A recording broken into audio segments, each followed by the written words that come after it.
Sound, music, sustainability. Welcome to Sustain FM. Welcome to Sustain FM. I'm your host, Steve Williams. When we talk about sustainability, what often comes to mind is climate change, CO2 emissions, wind turbines, and solar panels. And of course, those are important. But also important are questions of justice, power, and politics. Who gets to make these kind of decisions we face for the future? Who wins and who loses in a more sustainable world? And what are the promises and the perils of technical solutions? Today, I talk through some of these questions with Verónica Mota. Verónica is a sound artist, musician, writer, and academic, researching emancipation and philosophy of technology. Born in Mexico City and now based in Berlin, they explore sound as a fundamental inherent human experience and work conceptually researching the political and social impact that sound art has. We had a fascinating conversation, so let's get into it. Okay, yes, well, good morning, Verónica. Thanks for joining me. I really appreciate that. It's great to be able to have a chance to chat. Thank you for inviting me. Good morning. Good morning to you. So maybe to start, I wanted to pick up on one of your recent quotes that I saw, which I found really, quite fascinating and inspiring.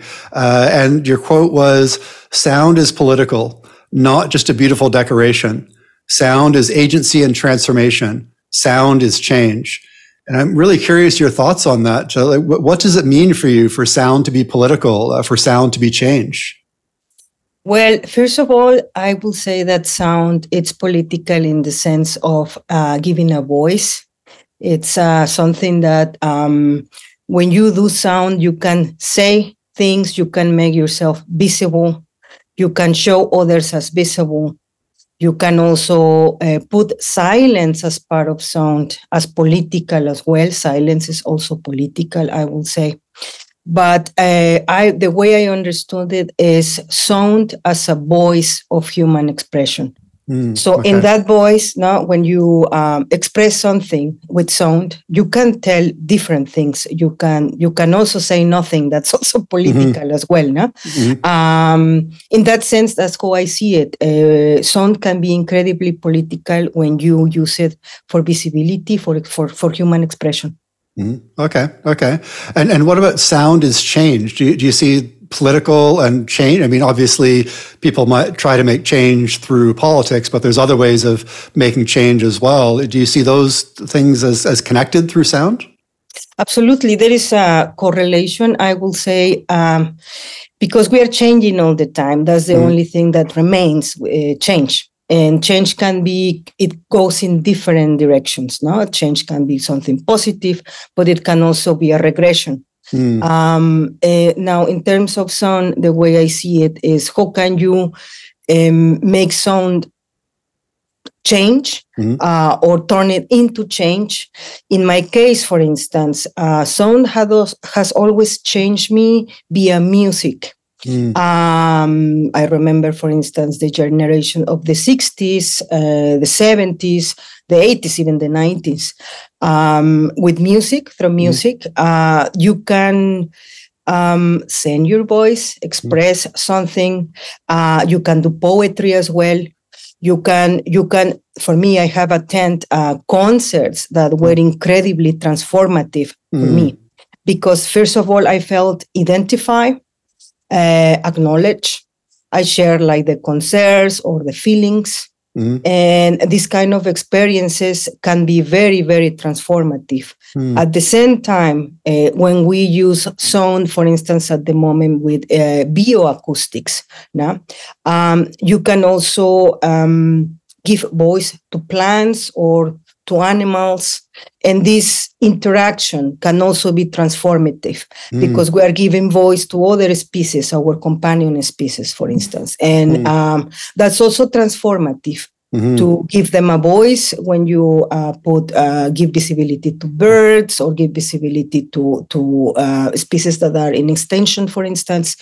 That's somehow that you can use sound for transformation. It can transform the person that listens to what you are saying or what you are doing, and it can impact other people. You cannot control, as a producer as a sound artist, as a sound designer, you cannot control what is the resonance of your work. That it's a remark that I should do. Now that you cannot, because you do something, you are sure that the result of that something is going to be X or Y. It's out of your control. But sometimes the resonance of your work can be a revolution even. Yeah, I mean, that's fascinating, because when I hear you talk about that, you talked about the sound as transformation, but it's interesting when you talked about the events and the concerts. And I'm reminded of a story that Billy Bragg has often told about when he got into politics and music. That actually occurred because he attended when The Clash was playing a Rock Against Racism show in London back in I guess it was maybe the late 80s. And that was his first introduction to this idea that, oh, actually music and politics could actually go together. So it's interesting. Sometimes it can be the sounds themselves, but also the venue or the environment or the community or the concert can be transformative as well. Absolutely. I remember when I was, 17, 18 years old, I got some punk music tapes, some compilations from London. At that time, I could not speak English. I could not understand it. But someone gave me some tapes by a Spanish punk from the 70s. Which in Spanish, and they were incredibly, I mean, the lyrics explain me how the capitalist system functions. There was also gender politics. There was also a lot of nihilism and existentialism. And for my age, that gave a voice of what I was feeling, but I was not able, because of my age, I was not able to understand. I was not able to put it a voice. But these people made me, and that's why I love punk music, because for me it was an existential revolution. It opened to me understanding of the world. It opened for me also the possibility to put out my anger, particularly in the 90s, in the Reagan era, that it was incredibly violent. And when I look also at the music that I was listening as a child, just as a spectator in the 70s, I mean, I was born in the late 70s, but that generation, the hippie movement and all these things, the rock music, even, Led Zeppelin and all these things, the Doors and all these, even the Beatles, they are the voice, sound as music, as the voice of a particular context. And we always somehow, even if whether we want it or not, we reflect our historical context in the music. The music is always a reflection of what's going on around us. And for instance, just to finish in this, answering these questions, at the moment, for instance, we see a strong resonance in the European context, in the Western context, of techno, for instance. Techno is becoming the soundtrack of our age, our technological age. And that's also a reflection of what's going on around us. That's also, whether we want it or not, it's kind of a reflection of the situation. Yeah, so it's interesting you mentioned techno, because one of the questions I wanted to ask you about was techno in the sense of technology, which is sort of relation from those words. And I think live electronic music, or not even just live, but actually produced electronic music, is kind of interesting lens to think about technology and sustainability as well, because coming from a sustainability world, there's a lot of technology and sustainability, and it's also often presented in sort of a techno optimism world where technology will save us. We just need more solar panels or carbon removal stuff from the air, and also the people, like the tech bros in Silicon Valley. The Elon Musk will save us. Jeff Bezos will save us. So technology is really put as a savior very, very much. But in some of your writings, and actually interestingly your music as well, you've taken a bit of a different approach and actually even looked at technology and science fiction, and even getting back to Isaac Asimov, which for me was amazing to read about because I grew up reading those science fiction stories from the 50s and 60s. So I'm curious, you talked about techno, but I'm also curious how you think about techno and technology connected in your music, and how that's connected to sustainability as well. Well, that's a interesting reflection, because, and a fantastic topic, a very current topic to talk about, because in my case, I did my bachelor thesis on Donna Haraway, and she's a scientist who researches technoscience. no, technology and science. But she was writing in the 70s and in the 80s and until the 90s, and she's still alive, she's still around. But there are other different voices, and I'm gonna go to, for instance, the first science fiction tale, which is Mary Shelley with Frankenstein. So these women have been around since a very long time, putting a critique on technoscience, the use of science and technology in order to discover other worlds, in order to for longevity, in order to to make this world better, or to build this kind of Frankenstein that never dies, or So these kind of reflections, I will say, come not only from male authors, but also female authors that have been since a long time pointing the question of what does it mean to put together science and technology, and what are the risks? How can this end? Let's say, right. And that's in the territory of speculative literature, science fiction. But in the case of Asimov, I really like Asimov particularly because he was a scientist. He wrote a lot of science fiction as a scientist or from the scientific perspective. And there is a documentary that I recommend to our audience to check out. It is on Arte, and it's an interview in a documentary about Asimov. And he points out to the question of technoscience as a scientist. And what I found fascinating, and this is the perspective that I also share, and also Donna Haraway talks about it, is this constant ambivalence in the terrain of technoscience. What that means is they are saying that science and technology has, let's say, two different ways to go. They are not only thinking in dichotomic terms, but let's say there are two perspectives. We can use science and technology under an ethical frame, thinking about social problems and the solution of those social problems, and make things better for everyone. That's a possibility, and it is possible. Or these new technologies and new epistemologies can be incredibly destructive. They can be used for war, for surveillance, for social control, for domination, for colonialism and imperialism. There is always, and Asimov and Donna Haraway, even Shelley, Mary Shelley, they all talk about this, Octavia Butler in Afrofuturism. They are always aware of this ambivalence. This new toy can go in different ways. It can go in a positive way, but it can be also incredibly destructive. So that is how I see it. That's also my position, that we need to consider both territories. This is not only about this is something positive and look, now we have this and so great. No. We need to see also what is not great about it. And Elon Musk and even Silicon Valley, they are fantastic examples of how grown this can get. Silicon Valley began in the 60s, 70s, end of the 60s, I think, as an alternative hippie kind of, scientific, technological utopia. What has become today in 2014 is a total dystopia. It's a corporation, it's people that have been using their technological knowledge in order to build machines that are very dangerous, artificial intelligence. And the problem of what makes a technology dangerous, we could ask, because it's also what do I mean by dangerous or by bad.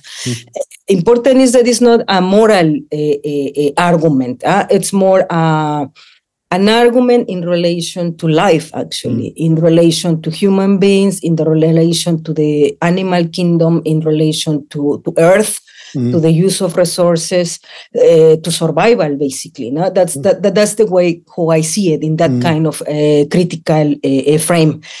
Now, Silicon Valley has turned in a place that is training or is been using technological knowledge in order to rule a machine, which is the United States. And Zuckerberg, for instance, with Facebook, it's the control of the human psyche, the control control of opinions, no, the control of political meanings. That can be it is very, very incredibly dangerous. Elon Musk is another example of it. He is a person, he's not a scientist, but he's an investor that has the money and is stealing all the knowledge from his slaves. And he takes credit for everything because he puts the money. That itself, it's a bad example. No, it's a person that is stealing knowledge or paying for it. And another thing is also that he's looking at Mars, you know, and so it's like, the fantasy of, but that fantasy, it's not really thinking about what's going on here on Earth. And we have Elon Musk building cars here in Brandenburg, in Germany. And there is an scandal going on because he's using a lot of waters. He's basically draining the waters in here close to Berlin. And this is something that we need to be aware of. This is something that we need to discuss. Why? Because it affects us all. That's the point. These questions and the critical perspective is not about good and bad or about jealousy. It's more really the question of what is the future that we are leaving to the coming generations. In my case, I am a parent. I have a son. He's 11 years old. And I do care about the world that my son is going to live in 10 years, not that far away. Yeah, there's so much there. Maybe a couple of things I wanted to pick up on.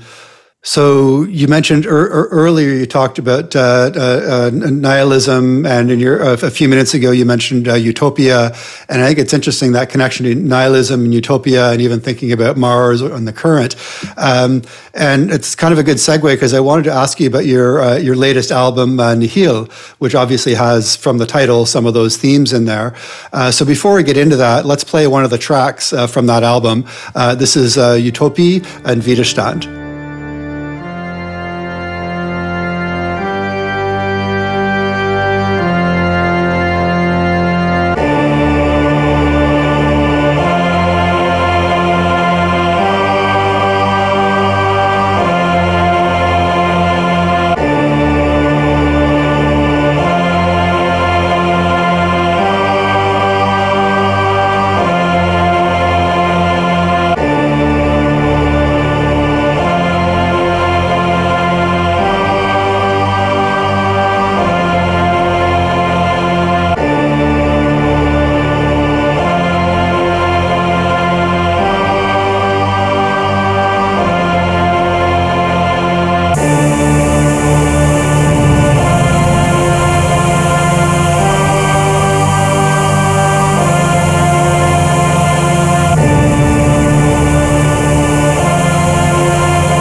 Okay, so what were we hearing there? That we listened to Utopia and Widerstand, and my German pronunciation is really not good, so I hope I got that right. So yeah, can you tell us about what we were hearing in that track?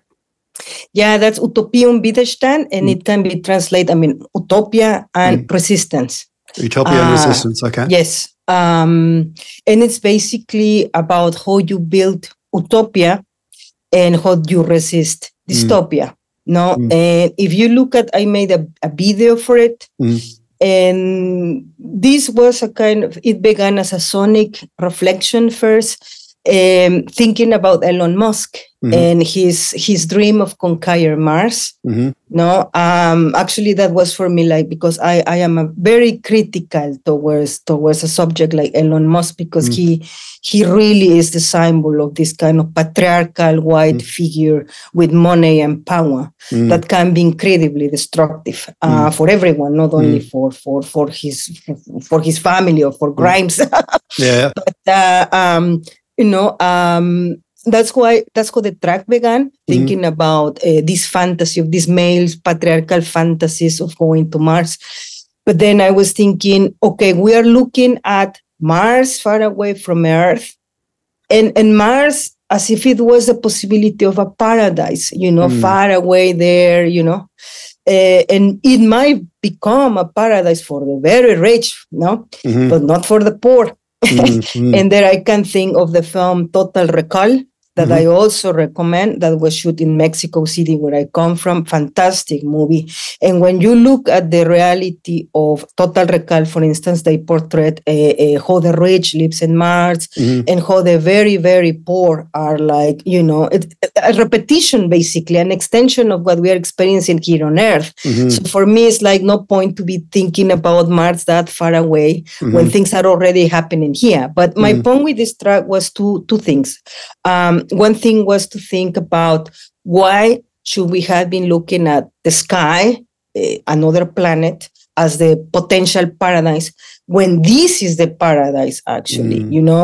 We have here waters, we have fantastic, the animal kingdom is wonderful, we have forests, we have, the paradise is here in this world, instead of thinking of how can we go somewhere else, maybe we should focus on how can we keep what we already have. So that was also a reflection that I was doing. And instead to build the utopia in this world, in this planet, we need to resist. We need to resist. And in the video, for instance, I put some pictures about different social movements, including Black Lives Matter and things, because, everything is connected. It is an octopus. Everything is tentacular, also in political and the technoscience turn and all these things. Things are connected, and the social movements are also very fundamental for the build of our utopia. Why? Because we are talking about how different groups can survive, how different groups can or should maybe.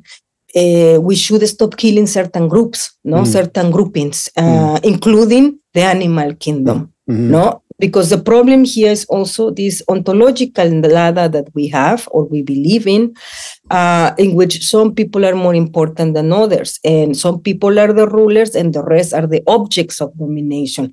And that's something that we need to change in order to really work in a constructive way for keeping this planet. So that was more or less the reflection I was doing in this tract. Interesting. Because I can hear in the track and also what you were talking about there, those themes of the extractive nature of the world, the inequity, power imbalances, themes of domination. And I've seen a couple of your posts. To me, it reminds me like a lot of those elements are sort of core elements of a colonialist or imperialist world where some people are in charge, other people are not. Some people have resources, other people provide resources. And I've seen you posting a little bit and talking a little bit about your next album that you're working on, which I believe also has some of those themes embedded. Do you want to tell us a little bit about how those themes are kind of showing up in your work is a bit too strong, maybe informing your work or what pieces you're working on now? Well, thank you for asking that question, because this is an album personally very precious for me, because that album Empire, it's gonna be called. I was thinking about changing the title because I found the title at some point. I was thinking maybe it's too obvious, too direct, but the thing is we need to contextualize what is the time frame of the production of the album. The album began right before Corona. Before Corona, I was in contact with a label in Manchester in the UK, super nice people. And they were like, let's do a collaboration together. Let's put a record. And I was very, very happy. And then came Corona, no? Then came Corona, and somehow I could not finish the album. For different reasons. One reason was emotionally, I could not.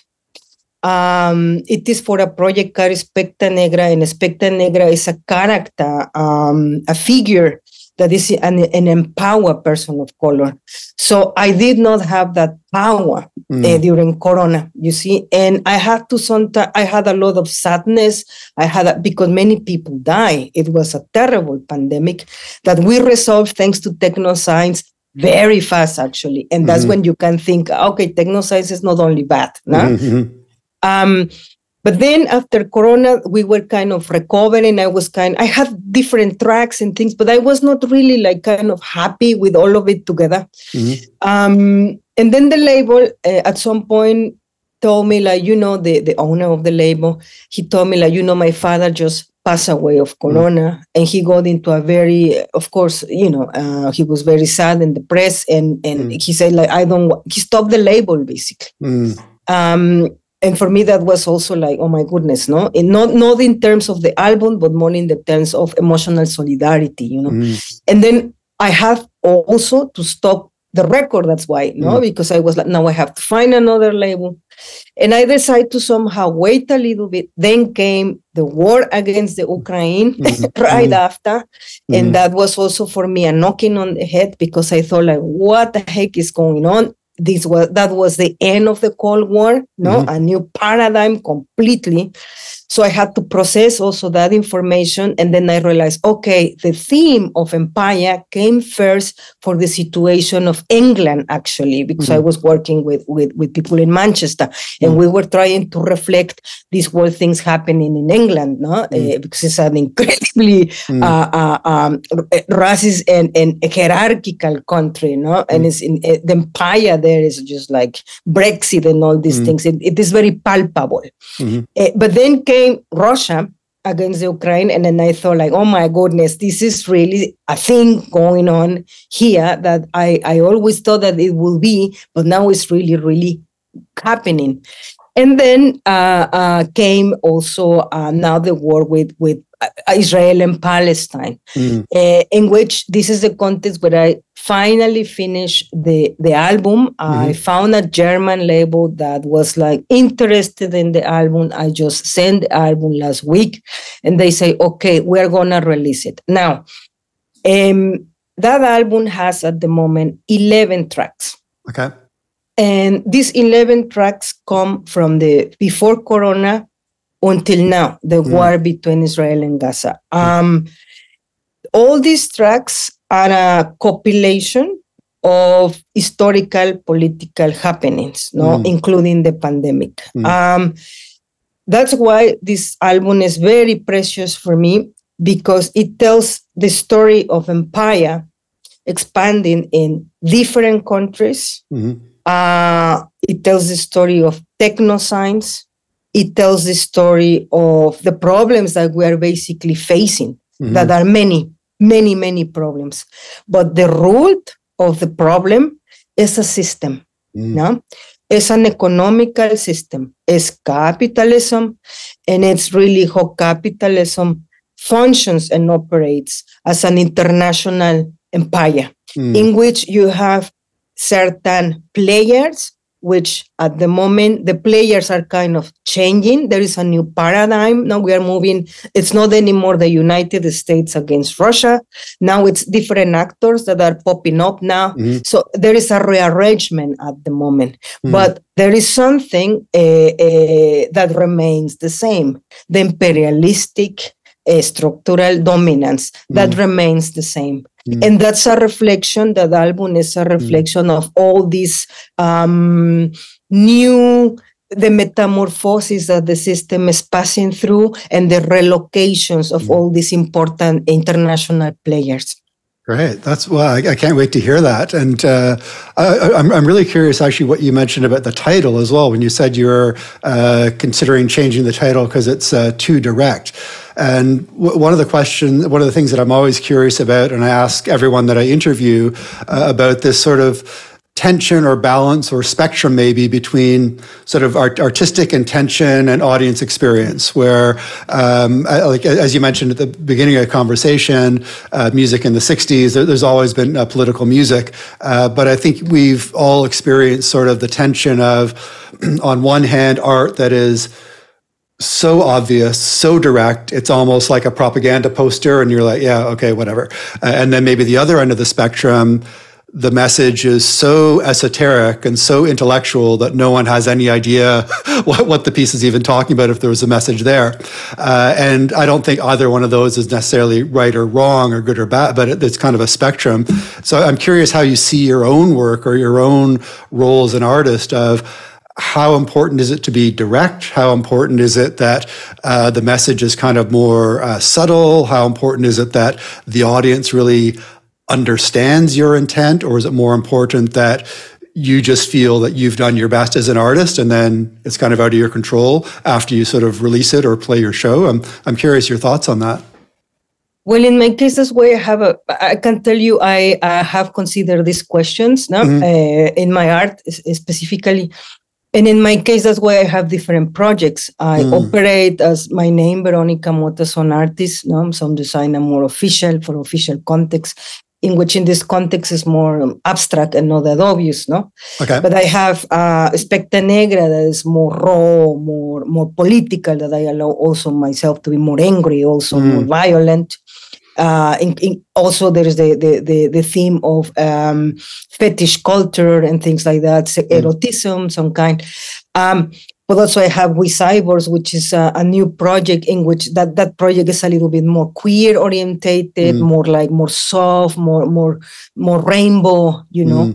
And I'm always moving from this kind of names and projects because I have different ways to formulate what I am feeling, feelings, ideas, reflections, critiques, no. But also there are moments in which I just become totally abstract. I'm not trying to say anything at all.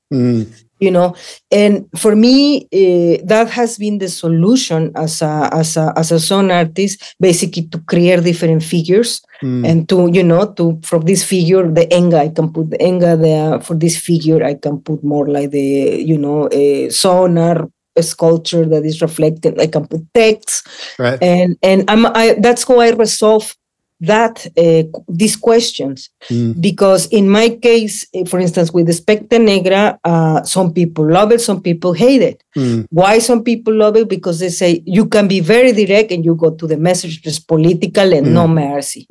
Other people hate it precisely because of that. For the same reason, yeah. You know, and also another reflection is I personally, I am not here to please people. I am here to do what I need to. I use sound and arts in order to express myself, first of all, is self-expression and creative expression.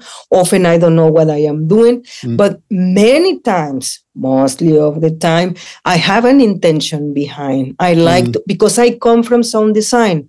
I studied film and cinema, and I specialize in montage and then in sound design. And there you have a script, and you have a timeline, and you have to be very precise, and you are asked to produce certain feelings. Or, for instance, when you are making sound design for horror movies, You have to scare the shit out of people. Right. You know, and you need to know what you are doing in order to produce it, right? So I come from that corner that it's there is always an intention, that there is a script, that you plan it in advance, that you reflect. But also I have other tracks and other situations in which I just do improvise. You know, and what comes out of it, I don't know. And some people love it, some people hate it. But I think in my case, the solution to this kind of things is just explore yourself, because at the end of the day, we are artists. We cannot take, when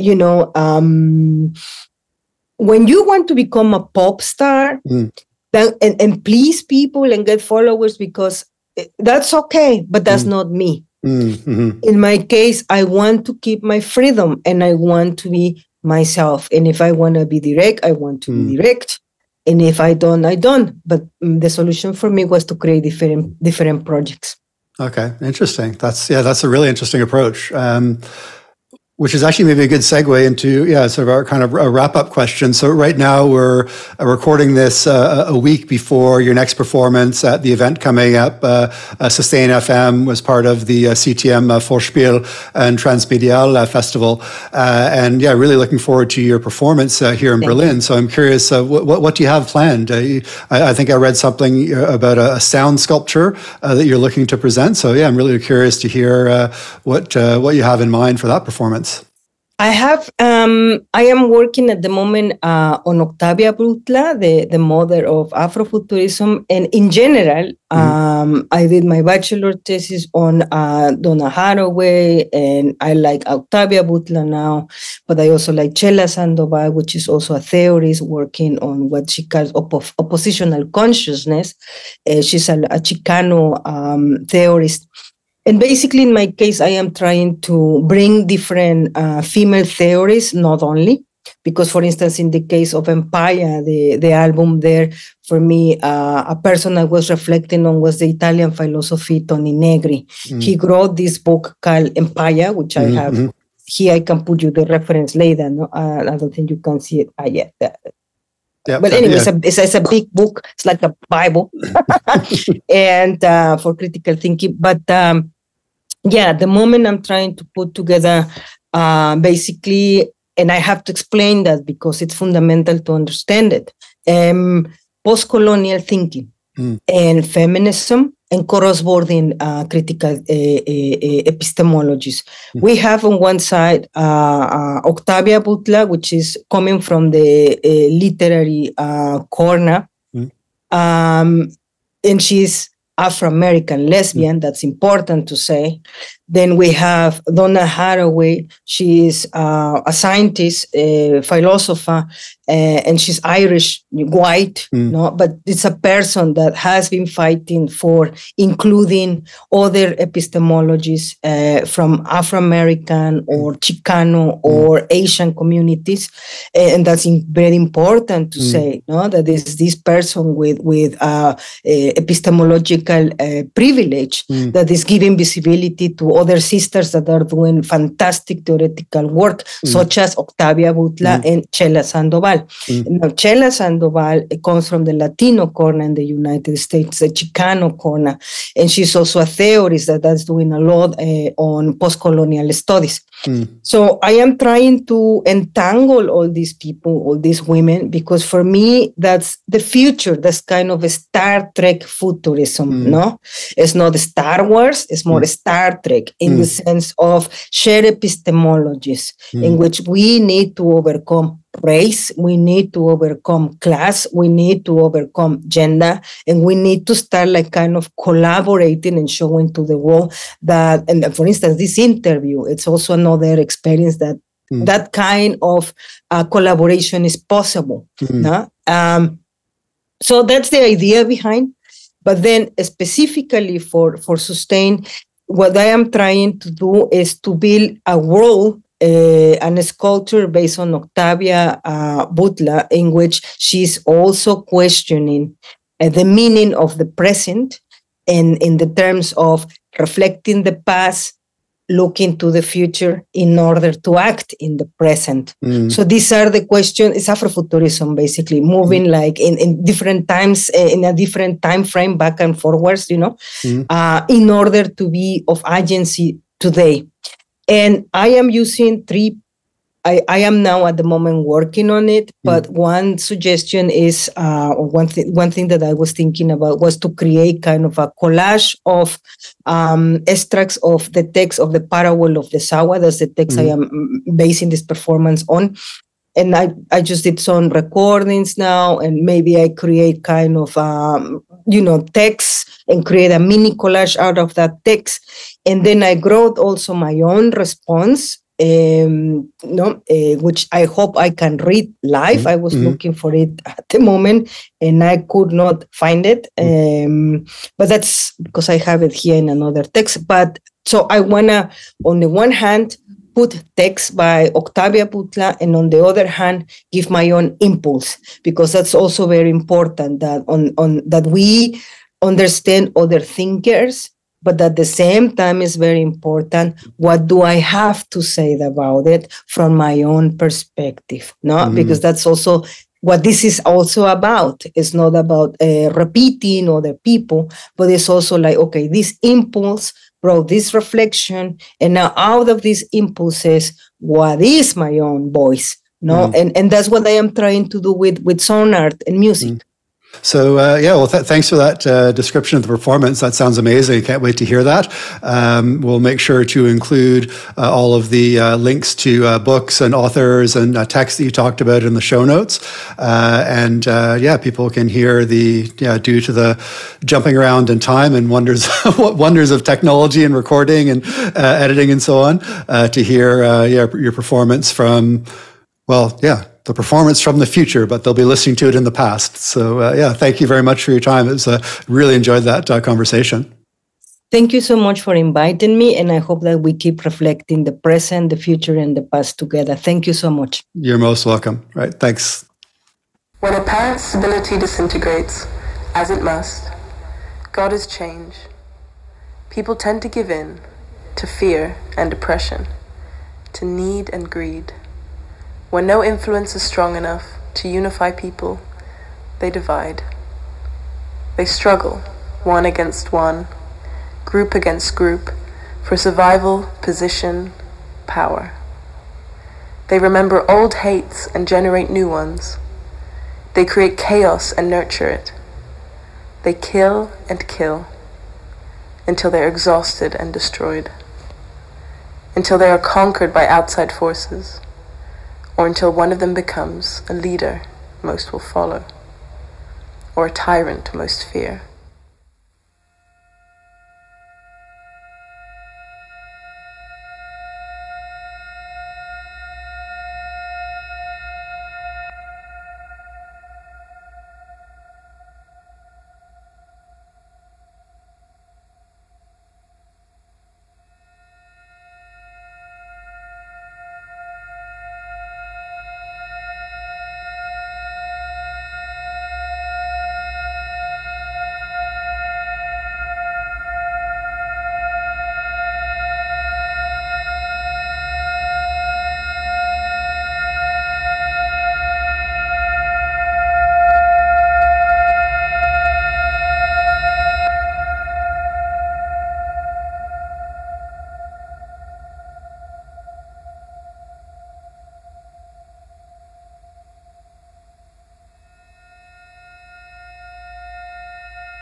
at the future from the past so that you can arrive into the present. The future, the past, the present, all at once. Only through collective epistemology we can accomplish survival. Agency is not only a theoretical word, but the action by us humans in this cosmos. Animals are our companion species. Animals are subjects of knowledge. Animals are subjects of action. What needs to be done? What needs to be? What needs to stop? Our challenge is structural. Our challenge is political. Our challenge is economic. Our challenge is ecological. Our challenge is post-anthropocentric, entangled with machines. Machines are us. Machines are killing us. Machines are changing us. Technology might accelerate dominance. Technology might bring collective resistance. Epistemologies, share knowledge, attention. Look at the future from the past so that you can arrive into the present. The present is the only future. The future, the past, the present, all at once.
Thanks for listening.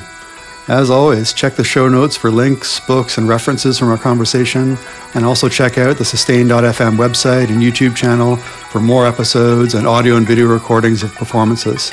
See you next month.